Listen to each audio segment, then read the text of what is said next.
BJP को अखिलेश की चेतावनी, हमारी सरकार आई तो योगी भी जाएंगे जेल। शिवपाल के बचाव में सामने आए अखिलेश, बोले सिर्फ नफरत फैलाती है बीजेपी।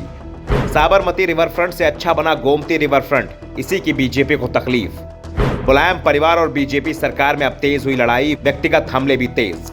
मैनपुरी लोकसभा उपचुनाव के साथ ही समाजवादी परिवार और बीजेपी सरकार में तल्खियां बढ़ती जा रही हैं। पहली बार शिवपाल यादव पर योगी सरकार हमलावर दिख रही है, तो ऐसा भी पहली बार हो रहा है जब अखिलेश यादव खुलकर शिवपाल का बचाव कर रहे हैं। शिवपाल भी पहली बार योगी सरकार के खिलाफ हमलावर दिख रहे हैं। यूपी में बहुत कुछ पहली बार होते दिख रहा है और पहली बार विपक्ष की ओर से सरकार को सीधे सीधे धमकी दी जा रही है। जब हमारी बारी आएगी तो हम तुम्हें बताएंगे कि जांच क्या होती है। टकराव यूपी की बीजेपी सरकार और मुलायम सिंह के परिवार के बीच दिख रहा है। तल्खियां बढ़ती जा रही हैं, भाषा की मर्यादा टूटती जा रही है। शिवपाल जब तक अखिलेश के खिलाफ थे वो योगी सरकार की आंखों का तारा बने हुए थे, लेकिन जैसे ही चाचा भतीजा एक हुए वैसे ही शिवपाल की मुसीबत बढ़ती दिखने लगी।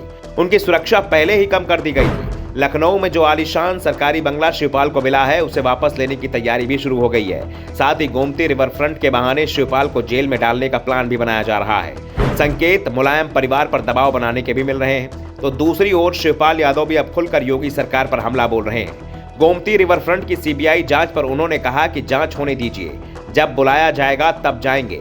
काम में कोई गड़बड़ी नहीं हुई है, सब काम नियमानुसार और बहुत अच्छे तरीके से किया गया है। काम में पूरी प्रक्रिया का पालन हुआ है। जांच अधिकारी जब मामले की जांच करेंगे तो उन्हें कुछ भी नहीं मिलेगा। वैसे इस सरकार में हम लोग ऐसे ही काम की उपेक्षा कर रहे थे, लेकिन शायद योगी जी ने थोड़ा देर कर दी। जांच शुरू कराने में 6 साल लगा दिया। पहले जांच शुरू करते तो अब तक परिणाम भी आ जाता। शिवपाल योगी सरकार और सीबीआई जांच को चुनौती दे रहे हैं तो सपा चीफ अखिलेश यादव ने सीधे सीधे धमकी ही दे दी है। अखिलेश ने कहा कि अभी बीजेपी सत्ता में है, उसका समय चल रहा है, लेकिन समय बदलता रहता है। पहले हमारा समय था, भविष्य में भी हमारा समय आएगा। बीजेपी को ये बात याद रखनी चाहिए, उसे भी विपक्ष में आना है। जांच के नाम पर विरोधियों को दबाने की कोशिश हो रही है। जांच करानी है तो गोमती रिवर फ्रंट की नहीं, बुंदेलखंड एक्सप्रेसवे की करानी चाहिए, जिसको लेकर कई रिपोर्ट सामने आई है।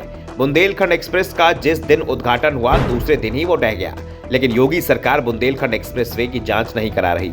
अखिलेश के द्वारा दावा किया गया कि काम में बहुत बड़ी गड़बड़ी हुई है, सड़क भी बेहद खराब क्वालिटी बनाई गई है। हमारे समय में लखनऊ एक्सप्रेसवे बना था, 6 साल हो गए हैं, लेकिन आज भी उस पर कोई शिकायत नहीं आई है। योगी सरकार में जो भी काम हो रहा है उसकी पोल 6 महीने में ही खुल जाती है। जांच हमारे अच्छे काम की कराई जाती है और योगी सरकार में जहां गड़बड़ी हुई उस पर पर्दा डाल दिया जाता है। जांच तो सिर्फ वहीं हो रही है जहां चुनाव है। रिवर फ्रंट मामले में शिवपाल का बचाव करते हुए अखिलेश ने कहा कि एक एक फैसला कैबिनेट से हुआ है। अब एक गलती हमसे जरूर हो गई, हमने साबरमती से अच्छा रिवर फ्रंट बना दिया। अब सपा के समय का ये काम बीजेपी को चुभ रहा है। बीजेपी का लक्ष्य सिर्फ बदनाम करना है, किसी का भी दिन एक जैसा नहीं होता। अखिलेश ने यह भी संकेत दे दिए हैं कि जब उनकी सरकार आएगी तो योगी राज के कामों की जांच कराई जाएगी। जरूरत हुई तो वो योगी के खिलाफ भी सख्त एक्शन लेंगे, जरूरत हुई तो योगी को जेल भी भेज देंगे। Bureau report, the such India.